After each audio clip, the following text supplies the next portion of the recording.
الله الرحمن الرحيم اللهم صل على سيدنا ومولانا محمد وعلى ال سيدنا ومولانا محمد وبارك وسلم وصلي عليه رب زدنا علما. دا خبر شروع چې امام سکاکی رحمت الله علیه دیو چې د استعاره تبعیه پکې نشته، خو استعاره تبعیه دا به قرینه وي د استعاره مکنیه او استعاره مکنیه به قرینه وي د استعاره تبعیه. او ځان لپاره مثال کې دا ویلو چې لکه نطقت الحال بکذا، نطقت الحال بکذا، په دې کې نطقت عام علماء کرامو نطقت په معنی دلت باندې اغستره او د استعاره تبعیه کړدول، او دې چې د حال دا دلالت کوي په دې معنی چې دا استعاره مبنیه ده ځکه خود نه نطقت نسبت حال ته شویل، لکه څنګه چې په اذل منیه انشبت اسفارها کې نسبت د اسفار او منیه ته شویل. او په لحظمیات نقریهم لحظمیات په دې کې خدا علماء کرامو استعاره تبعیه غسر تحکمنو،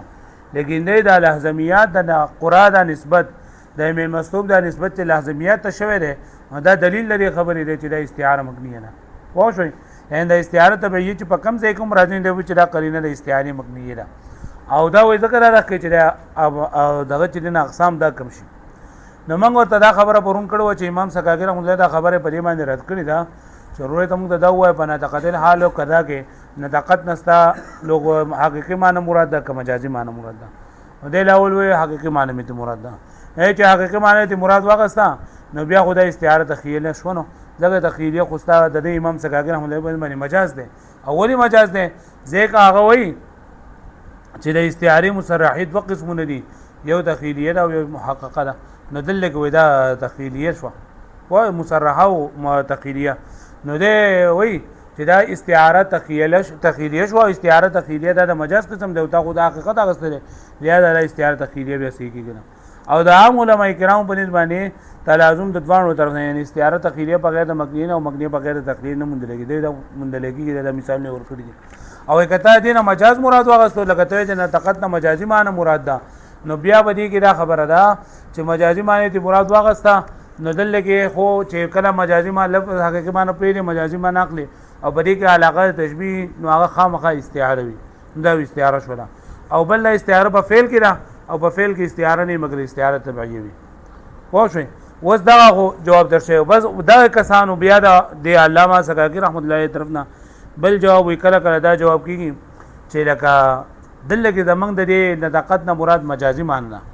خدا ضروری نه ده چې په کوم ځای کې مجازي معنی اخلي ولله به استعاره وي. ذکر لګی نه نطقت درې دو د یو خدا چې نطقت تر دلت نه واخلي او یو نطقت کتره دغه نه واخلي د دلالت نه واخلي، نه دلالت سره د نو تک د دلالت سره چې دا لازم ملزوم دي،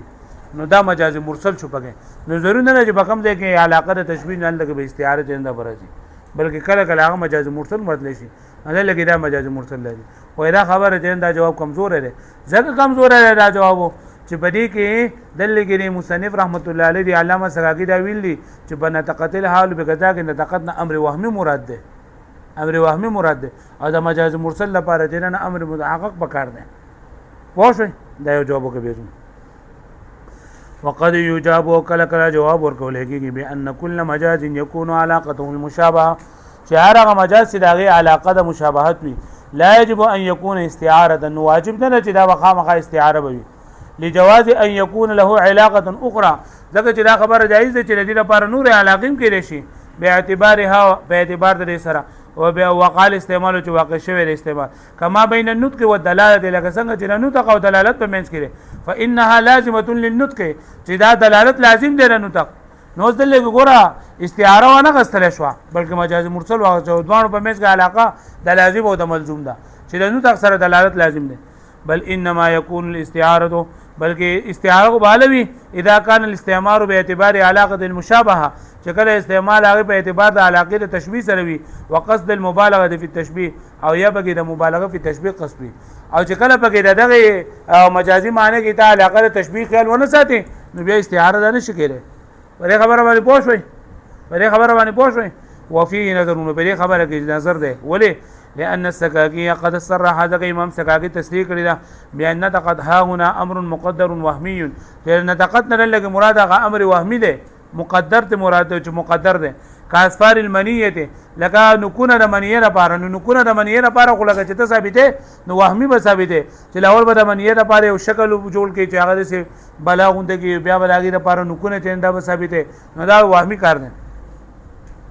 کاسفار المنیه لکه نکونه د منیه د مرګ لپاره المستعاره لسوره چې استعاره کله شي د صورت وهمیه الشبيهه بالاسفار الحقيقيه چې هغه مشابه وي د اسفار حقیقي ولو کان مجازا مرسلا على الدلاله او کدا چې مجاز مرسل ویل دلالت نه نو لکان امرا محققا وعقليا نه دا به امر محقق به عقلی به او دا چونکه دی چې دا امر وهمي نه نو دا مجاز مرسل خبر نه سیږي او بل دا چې دلته په دې مثال کې خو به ته سیږي او بهر دی خدا خبر ستانه برابرېږي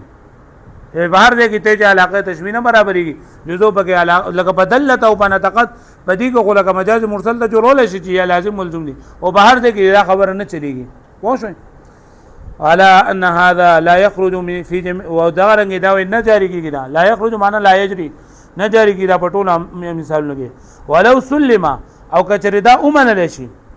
کچری دا اومنل شي سو منل شي چې دا قرینه مبنیه نه دا که حقیقت نه ویني دا بیا مجاز مرسل به پټول مثالونه کې ځکه چې دا خبره لازم ده چې مکنیه دا خالی وي دا تخیلینا مکنیه دا خالی وي د سنا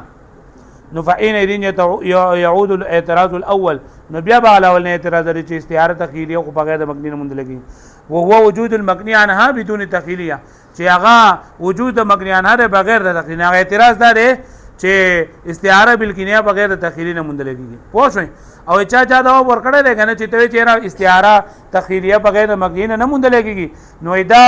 د علماء کرامو په قول کې نه دي سلف قول کې نه دي لکه اسفار المنیه د شبیه به سبع ده خدا و اس فرضی مثال له انور چې کوم واضح کلام ده فصیح کلام ده لکه الذين ينقضون عهد الله نو دلته استعاره بالکنایه شته او تخیلیه نشته اما تر ربيع البقله کې استعاره بالکنایه شته تخیلیه نشته پوه شئ نو دا بغیر د دې نه مونږ لګي ويمكن الجواب بل ممكن الجواب ان المراد بعدم الانفكاك استعاره بالکنایه یعنی تخیلیه چې دا استعاره بالکنایه د تخیلیه نه مونږ لګي جدا کیږي نه د دې مطلب دا دی ان التخیلیه لا يوجد بدونها چې تخیلیه نه مونږ لګي بغیر د مکنیه فيما شاع من كلام الفصحاء هغه چې مشهور دی د فصحاء او د کلام نه اذ لا نزاع في عدم الشيوع ځکه نزاع نشته په عدم شو کې چې دا نه خور مثل اسفار المنیه الشبیه بسبوع اسفار المنیه الشبیه بسبوع بدی کې چې دا استعاره تخیلیه ده او مکنیه نه ده خو دا مثال چې دا علماء کرام په مېس کې شائع نه مشهور نه ده از فرضي مثال له وانما الكلام في السعه كلام جنده بسيط كده واما وجود الاستعاره بالكنايه بدون تخيليه فشائع او استعاره بالكنايه بغیر د تخیلینا دا مشهور ده د علماء په منځ کې علامه قرره صاحب الكشاف لگا د دې مضبوطواله تقریر کړل صاحب کشاف في قوله تعالى الذين ينقضون عهد الله چې کسان چې ماتوي وعده الله پاک نو دل کې د نقض نه مراد هغه رسۍ ماتول دي او عاد نه مراد نن دا رسید الله عاد ویل ده مطلب ته دین هغه رسید الذين ينقضون الله کسان چې ماته دی الله عهد نو ماتول خو رسې کې اشتول خو رسې کې نو دا استعاره بالکنایه ده او تخیلیه نه ده لکه پوه شو به معنی ها وصائب المفتاح او صاحب المفتاح په مثل امه الربيع البقله چې راخې جوړه د موسم ربيع پسرله نو دلته ربيع ویل ده او مراد دې فاعل حقيقي دی الله تعالی ده نو دا استعاره بالکنایه ده فصار الحاصل من مذهبه حاصل شو نوراغه حاصل مذهب دلینا ان قرینه الاستعاره بالکنایه چې قرینه استعاره بالکنایه دا کله کله مونږ لګي بغیر تاخیرینا لکه مثل اسفار المنیه وناقض الحال لکه اسفار د منیه ګوره دا دغه دي استعاره دغه ما تخیلیه نه تقد الحال کې وقد تكون استعاره او کله کله استعاره تحقیقی علاماتو کې رفیق قولی تعالی یا ارض بلع ماء کې چې ازمه کې تخپل اوبه چنندارا کاګه نو څه بلا ویلېږي بلا چې خپل اوبه را اوروا او بلا اصل کې ویلېږي چې مکه ته دا اوبه جوړی لاړ شي زمکه ته دا اوبه جوړی لاړ شي ان البلع استعاره عن غور الماء في الارض چې دا پزمکه کې دا اوبه نه کېدل والماء استعاره بالكنايه عن الغذاء او بچنه استعاره بالكنايه عن الغذاء وقد تكون تحقيقيه او کله کله دا حقيقي وی لکه ما في انبت الربيع لکه انبت الربيع کې دا استعاره حقيقيه چې هغه حقیقت سره ته وي چې داغه معنا داغه تحقق موجود وي معنی داغه تحقق موجود وي الګه پوه شو به معنی ها نو استعاره تخیلیه بغیر د مبنیه ز عام علماء کرام په باندې نه مونږ لګي او د امام سکاکی رحمت الله په باندې نه مونږ لګي چې دا ټول قیسونه دا غو شو بس ده